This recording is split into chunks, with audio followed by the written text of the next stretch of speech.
हिंदी की कालजयी कहानियों के चैनल में आपका स्वागत है। आज सुनिए बंगला की सुप्रसिद्ध कथाकारा आशा पूर्णा देवी जी की कहानी पैदल सैनिक। कहानी सुनिएगा और कमेंट बॉक्स में अपनी राय मुझे ज़रूर लिखिएगा। प्रस्तुत है कहानी पैदल सैनिक। अब और नहीं झेला जा सकता। फिर शुरू हो गई है सावित्री की वही एक जैसी बकबक, थकी मांदी बकवास और धारदार बातों का एक अजीब सा घालमेल। और सहा नहीं जाता रे। जान निकले तो जान बचे। ये मुँहझौंसा जमराज कितनों को न्योत न्योत कर ले गया, मुझे क्यों नहीं ले जाता रे। बस यही उल्हाना लगातार जारी रहता है। सावित्री उस मुँहझौंसे जम को इसी बात के लिए जली कटी सुनाती रहती है और अपनी बेबसी का रोना रोती रहती है। बस उसकी आखिरी और इकलौती ख्वाहिश है मौत, और इस बात को वो ढिंढोरा पीट पीट कर सारे मोहल्ले के लोगों को बताना चाहती है जिन्हें इस बारे में कुछ पता नहीं है। जयंती को ये सब बड़ा ही बुरा और बेहुदा लगता है। उसे अपनी माँ को माँ कहकर बुलाना भी अच्छा नहीं लगता।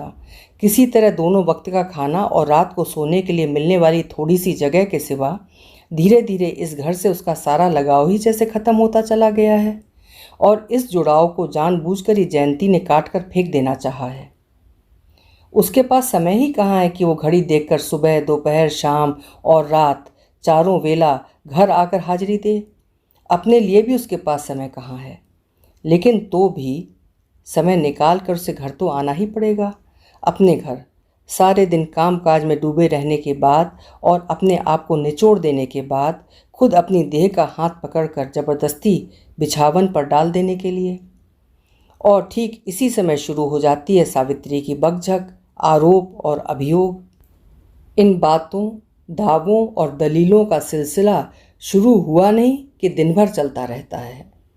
जयंती घर में नहीं रहती इसलिए वो सब सुन नहीं पाती। ईश्वर ने उसे बचा लिया है, वरना इतनी सारी बकवास सुनकर पागल हो गई होती।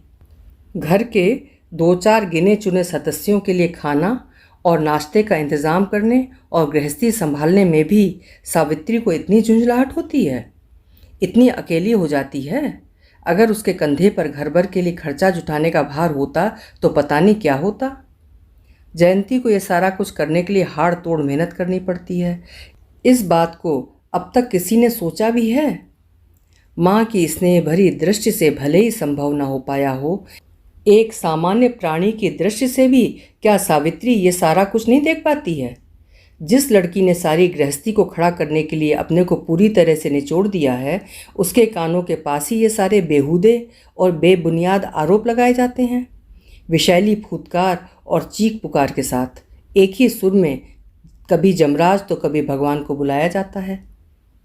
पता नहीं उसका विवेक तो नहीं मर गया। अगर उससे कुछ कहने को जाओ तो रो पीट कर ऐसा तमाशा खड़ा कर देगी कि हाट बाजार का सा दृश्य खड़ा हो जाएगा। इससे तो अच्छा है कि चुप ही रह जाए। इस चुप्पी की वजह से जयंती धीरे धीरे दूर और दूरतर होती चली जा रही है। अचानक जब कभी भी बारिश उतरती है तो आजकल वो चुपचाप बैठकर उसे निहारा करती है। अगर वो चाहे तो बड़े आराम से रस्सी पर गीले हो रहे कपड़ों को उठा सकती है। अभाव की अभिशाप छाया में पल रही इस छोटी सी गृहस्थी में थोड़े बहुत कपड़े लत्ते के गीले हो जाने की चिंता जयंती को जरा भी विचलित नहीं कर पाती। आजकल उसके मन में एक निर्मम आक्रोश कुंडली मारकर बैठ गया है। भगवान के विरुद्ध नहीं, खुद अपनी माँ के खिलाफ। अगर ऐसी ही दुर्दशा होनी है तो घर गृहस्थी बसाने की ज़रूरत ही क्या है? वैसे ही छोटे भाई बहनों की दुर्दशा का अंत नहीं है। देह पर एक कुर्ता नहीं, बालों में तेल और कंघी नहीं, समय पर खाना नहीं, हारी बीमारी में दवा नहीं, गंदी बस्ती के लड़कों की तरह धूल कीचड़ और काई कादों में खेलते रहते हैं। दफ्तर जाने के समय जयंती और उसके पिताजी खाना खाने को बैठते हैं तो यही लगता है जैसे चोर हैं। लेकिन भोजन की महिमा का बखान कुछ कम नहीं होता। भात के साथ अगर किसी तरह दाल जुट गई तो बहुत अच्छा हुआ।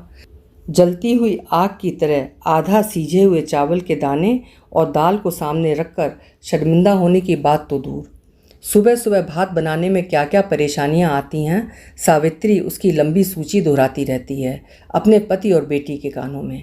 क्या मजाल कि एक भी बात उठा रखे। अगर वो चाहे तो इतनी देर में बड़े आराम से 2-2 सब्जियां बन सकती हैं, लेकिन उन्हें जली कटी सुनाते रहने के सिवा ऐसा लगता है कि अगर पेट में 2 ठो दाना चला गया तो बिजन बाबू बेटी के साथ जैसे स्वर्ग चले जाएंगे। सुबह से लेकर 9 बजे तक का समय जैसे बहुत ही कम होता है, जबकि वे मुंह अंधेरे ही उठ जाती हैं। पता नहीं इतनी देर तक क्या करती रहती हैं, सचमुच बड़ी हैरानी होती है। इस बीच काफ़ी देर बाद उठकर 2-2 जगह ट्यूशन भी कराती है। विजन बाबू भी ट्यूशन के साथ साथ रोज़मर्रा की ज़रूरत की तमाम चीज़ें, सुबह की खरीदारी, राशन पानी और कोयला वगैरह ले आते हैं। लेकिन वे तो कभी भी सावित्री की तरह मरने की कामना नहीं किया करते। लेकिन आज तो जयंती के मन में खाने की इच्छा भी नहीं रह गई है। घर घुसते न घुसते उन्होंने देखा कि सावित्री अपनी गोद के बेटे को पीट रही है और साथ ही अपनी मौत को भी न्योत रही है।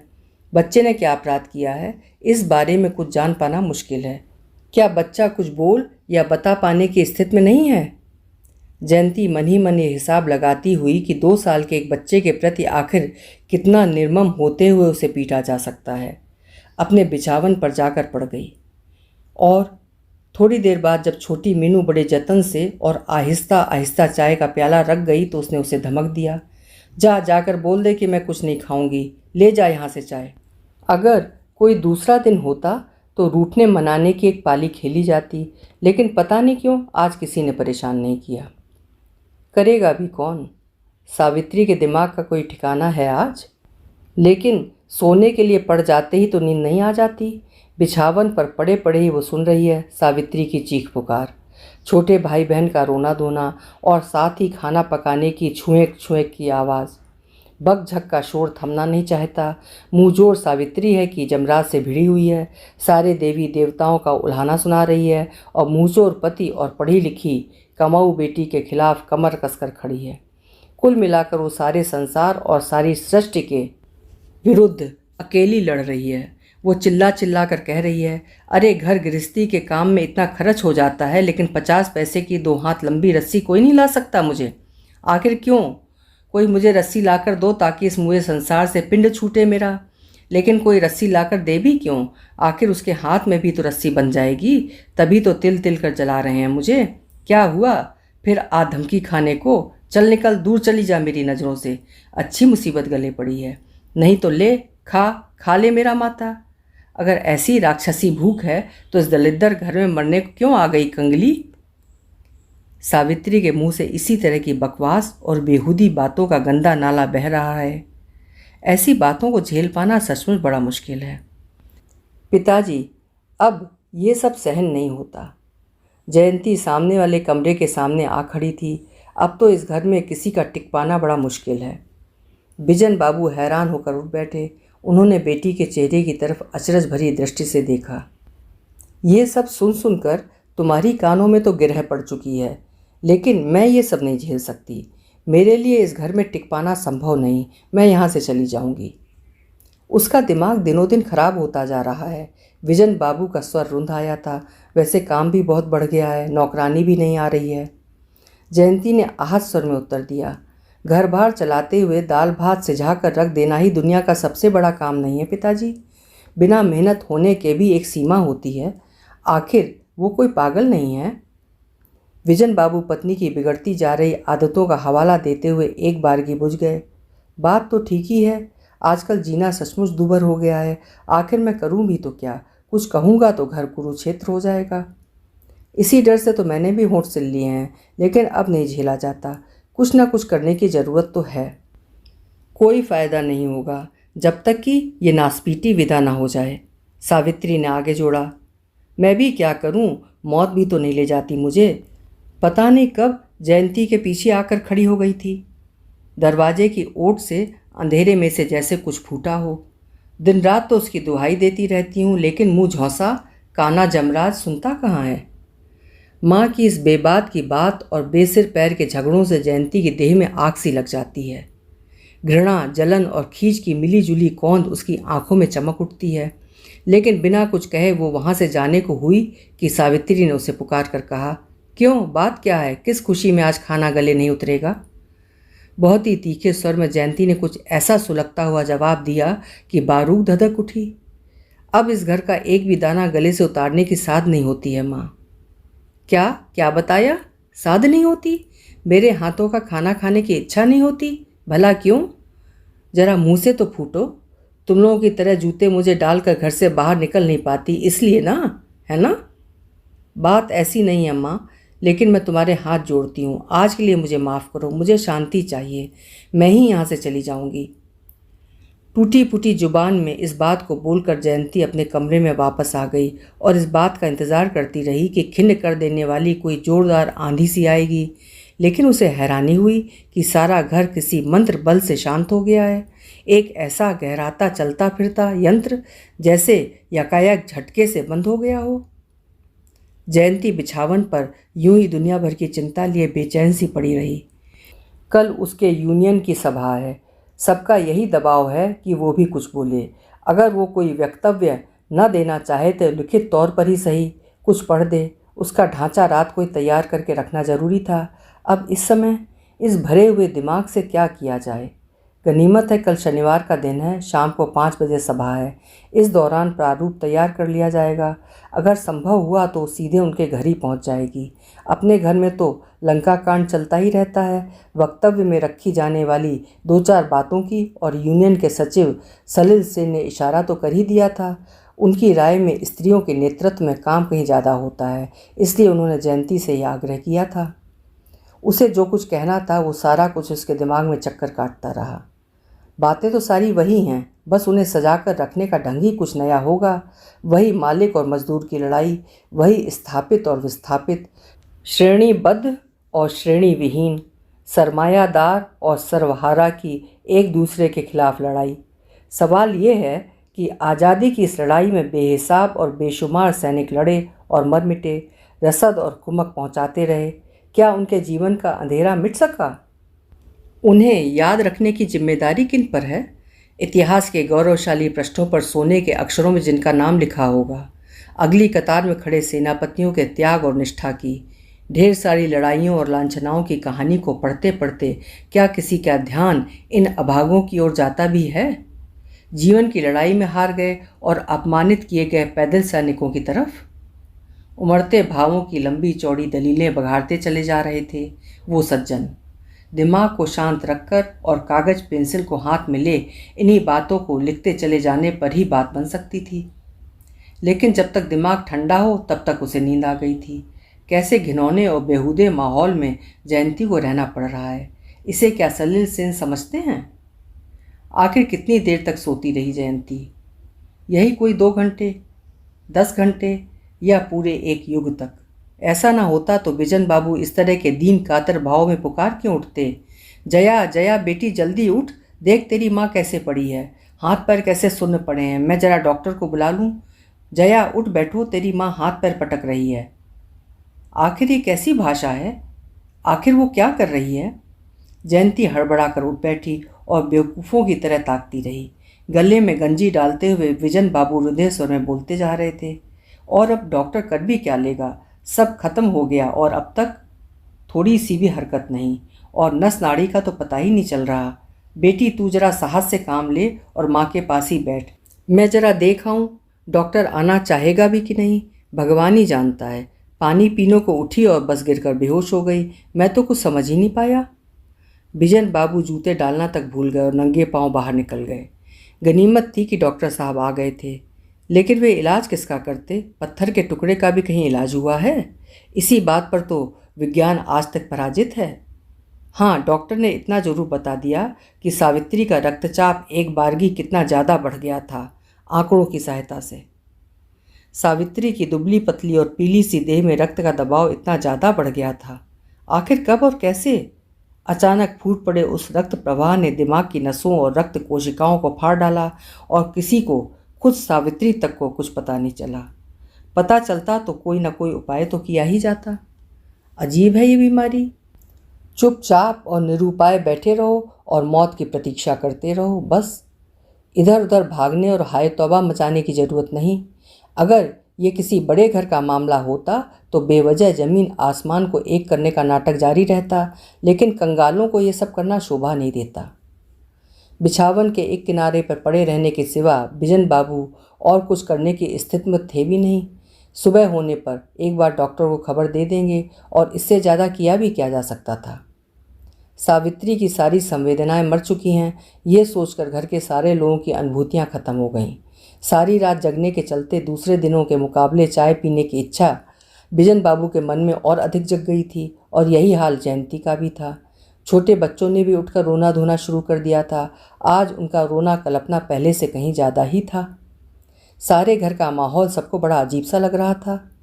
ऐसी स्थिति में बिजन बाबू ने अपनी शर्मिंदगी को परे रखकर बेटी को पास बुलाया और कहा, तू ऐसा कर बेटी, एक बार जाकर चूल्हा तो जला दे, इन बच्चों को तो कुछ खिलाना पिलाना पड़ेगा और थोड़ी सी चाय भी बना ले। जयंती को नौकरी पर भी जाना है। आज ये बात उसके मन में आई भी नहीं थी शायद। जयंती मानो नींद से उठी। अच्छा, तो आज से उसे ही ये सब करना होगा। ओह! लेकिन रसोई में आते ही बेचारी के पांव जम गए। वो कहाँ से आग सुलगाए अपनी साड़ी में। चूल्हे के गले तक तो राख की ढेर जमी थी, ठसाठस। इस सारी राख और जले कोयले का क्या होगा। सारे रसोई घर में बर्तन भांडे बिखरे थे, पीढ़े औंधे पड़े थे। मीनू और सानू की आपसी लड़ाई की निशानी के तौर पर पानी के गिलास इधर उधर बिखरे थे। लगता है पिछली रात ये सारा कुछ सावित्री धो मांझ नहीं पाई थी। हर रोज़ हर रात जब सारा घर सो जाता है तब सावित्री के अगले दिन का काम शुरू हो जाया करता था। बर्तन धोना मांजना और घर की सफाई, चूल्हे की झाड़ पोंछ और कोयले तोड़ना, साग सब्जी काटना कूटना और मसाले पीसना, ये सारे काम चुपचाप किए जाना, और वो सब भी इतनी कम रोशनी में, ताकि घर के लोगों की नींद ना टूटे और ना ही मिट्टी का तेल ही ज़्यादा खर्च हो। क्या जयंती ने आज तक देखा भी है कि सावित्री कब सोने गई? लेकिन आज सावित्री के बारे में कुछ सोचने की ज़रूरत नहीं है। वो सारी दुनिया से आंखें मूंद कर सोई हुई है, शायद जयंती को सबक सिखाने के लिए ही। अब इस घड़ी जयंती क्या करे? जूठे और बासी पड़े बर्तनों को धोए, पानी डाल डाल कर कमरों की सफाई करे, चूल्हे में अटी राख निकाल कर फेंके और इसके बाद गोईठे कोयले और लकड़ी से उसे सुलगाए। जब वो आग पकड़ ले तब क्या करे? चाय बनाए, और सिर्फ चाय ही नहीं, भात और दाल भी, दूध और बार्ली भी, सुबह दोपहर शाम और रात को, फिर अगले दिन। चाय की आशा में बैठे बैठे बिजन बाबू एक बार तो बुरी तरह निराश हो गए और बच्चों के लिए कुछ नाश्ता लाने के बहाने बाहर किसी दुकान से ही चाय पी आए। सावित्री की हालत देखकर उनका मन प्राण हाहाकार कर उठता, लेकिन चाय की तलब तब भी बनी हुई थी। अब और किसी भी दिन उस बड़े कांच के गिलास में भाप उबलती गर्मा गर्म और भरपूर चाय हाथ में लेकर सुबह के समय सावित्री उन्हें पुकारा नहीं करेगी, जिस पुकार को सुनकर उनकी नींद टूट जाया करती थी। इस बात को सोचते सोचते वो अनमयस्क हो उठे और चाय की प्याली पी चुकने के बाद भी उन्होंने उसे एक बार होंठों से लगा लिया। और एक प्याली चाय लीजिए ना। किसी सज्जन के ऐसा कहने पर उनका ध्यान टूटा। आजकल बारिश के दिनों में, अरे सुना नहीं तुमने, इधर एक प्याली चाय। नहीं नहीं, रहने दीजिए, कहकर बिजन बाबू तेजी से उठ खड़े हुए। लेकिन इस जयंती को क्या हो गया?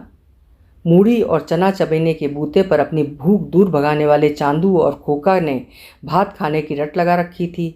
बिजन बाबू अधीर हो चले थे। उन्होंने बेटी के पास जाकर चिरौरी की, आखिर भात का क्या हुआ जया? अगर बन गया हो तो ये 2 कौर खा तो लेंगे, 2 चम्मच दूध डालकर। अब तो इन्हें संभाल पाना सचमुच बड़ा मुश्किल है। भात? बिजन बाबू क्या कोई सपना देख रहे हैं? अभी अभी तो बर्तन साफ करके उठी है जयंती। गंदे कपड़े लत्ते का अंबार पड़ा है और नल से पानी कब का गायब हो चुका है। मीनू ने दीदी पर तरस खाकर चूल्हे में आग सुलगाई थी। चूल्हे ने भी ढेर सारा धुआं उगला, लेकिन फिर पता नहीं ठंडा क्यों पड़ गया, ईश्वर ही जाने। इस बीच जयंती नहाकर आ चुकी थी और चूल्हे के मुंह पर हाथ से पंखा झल रही थी। उसका हाथ अकड़ गया था। बर्तनों में एक बूंद पानी नहीं भरा गया था। अगर चूल्हा सुलग गया तो उस पर भात वाली हांडी आखिर क्यों कर चढ़ाएगी? अरे भात बना कि नहीं? तभी बिजन बाबू ने सवाल दोहराया। भात आखिर बन जाएगा कैसे? पिता की आपाधापी से जयंती के देह में आग सी लग जाती है, लेकिन वो कहे भी तो क्या? 10:30 बज चुके हैं। इस बात से भी आंखें नहीं मूंदी जा सकती। अब कलकत्ता शहर में तालाब या पोखर तो है नहीं, लेकिन ट्यूबवेल लगे हुए हैं। ये भी सरकारी दया का ही नमूना है, जो कि लड़ाई के दिनों की तैयारी की धुंधली सी याद जगाती है। छोटी सी बाल्टी लेकर मीनू पानी लाती रही, कम से कम 15 बार। किसी तरह लाज रह गई।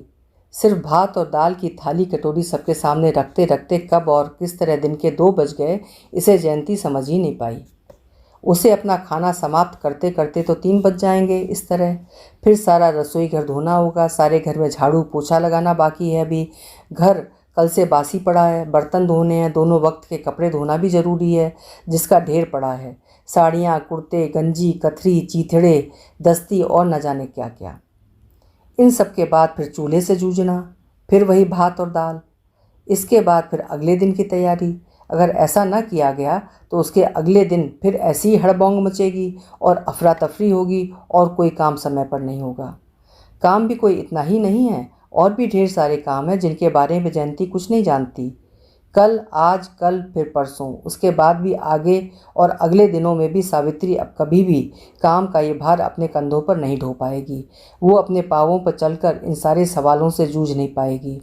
मिट्टी के खिलौने की तरह चुपचाप पड़ी रहेगी और फिर देखते देखते पथरा जाएगी। दूसरे के कंधों पर चढ़कर ही अब वो विदा होगी। आखिर ये सब कौन करेगा? दिन की पाली संभालने के बाद ही जयंती को ये लगने लगा कि अब क्या करे। वो बिछावन पर जाकर पड़ जाए या फिर किसी जंगल की तरफ भाग जाए। अपनी बेटी के चेहरे की तरफ देखकर बिजन बाबू के मन में जैसे दया का भाव उमड़ आया। दोपहर ढलने के बाद वे बेटी से बोले, जया सुन, अब इस बेला रसोई बनाने की ज़रूरत नहीं है, दुकान से डबल रोटी मंगवा ली जाएगी और तू ऐसा कर कि माँ के पास ही थोड़ी देर के लिए बैठ जा, मैं देखता हूँ चाय वाय का क्या किया जा सकता है। आखिर तुम क्या करोगे? जयंती ने बुझे स्वर में पूछा। देखूं क्या कुछ है, हम दोनों ही तो इस मामले में अनाड़ी हैं। मीनू चल तो जरा मुझे दिखा तो सही कहाँ क्या रखा है। चूल्हे में ताव देते हुए भी जयंती चुपचाप पिताजी को देखती रही। आगे उन्हें मना करे उसमें ऐसा उत्साह न था। थोड़ी देर खड़ी रहने के बाद वो माँ के बिछावन के पास जाकर बैठ गई। सावित्री के चेहरे पर कोई भाव न था। ऐसा लगता था मौत के पहले ही वो घर और संसार से अपने तमाम संबंधों को तोड़ देना चाहती हो। अपनी माँ पर होने वाले गुस्से के चलते ही लगता है उसकी आंखों में इतनी देर बाद आंसू उमड़ आए। दुनिया भर के काम के साथ अपनी दुबली पतली काया को घसीटती चली जा रही थी, दिन और रात, रात और दिन। इस तरह किसी भी दिन डबल रोटी खरीद कर उन्हें रात नहीं बितानी पड़ी थी और ना ही ट्यूबवेल से मीनू को पानी ढोकर लाना पड़ा था। उसने देखा था कभी कि रसोई घर के फर्श पर औंधे पड़े बिजन बाबू चूल्हे के सामने पंखा जल रहे हैं? नौकरी मिलने के बाद एक बार के लिए भी कभी जयंती ने माँ के लिए पान का एक पत्ता भी सजाकर आगे बढ़ाया है? उसकी नौकरी से मिलने वाले ये थोड़े से रुपयों की भला औकात भी क्या है? या फिर उन रुपयों की चमक और चौंध इतनी ज़्यादा है कि जयंती की आंखें चौंधिया गई हैं? तभी घड़ी ने टन टन टन टन टन 5 बजाए। 5 बजे, ठीक 5 बजे उसे कोई ज़रूरी काम करना था। ओह हाँ, सभा में जाना था। आज तो दफ्तर भी नहीं जा पाई थी वो। उसे तो कुछ याद भी नहीं रहा था। क्या तो कहना था जयंती को। उसे ललित सेन का चेहरा भी ठीक से याद नहीं आ रहा है। उसकी बातें रह रह कर याद आती रहीं। पैदल सैनिक कौन है वे? सिर्फ लड़ाई के मैदान में लड़ने वाले सैनिक या कारखाने में काम करने वाले मजदूर? अभी आप सुन रहे थे आशापूर्णा देवी जी की लिखी हुई कहानी पैदल सैनिक। दिन भर खाना पकाने, बर्तन मांजने, कपड़े धोने, घर गृहस्थी और बच्चों की साज संवार में डूबी रहने वाली माँ के प्रति किसी को कोई दिलचस्पी नहीं है। और वही माँ एक दिन अचानक देर रात को अचेत पड़ जाती है। सारी घर गृहस्थी का ढांचा चरमरा जाता है और लगता है जैसे सारी दुनिया वहीं थम जम गई। माँ के कार्य का कोई मूल्य या महत्व अब तक नहीं समझा जाता था। यही लेखिका बताना चाहती हैं। आशा है आपको कहानी की थीम पसंद आई होगी। फिर मिलेंगे। आपका समय शुभ हो, सुंदर हो, आनंदमय हो।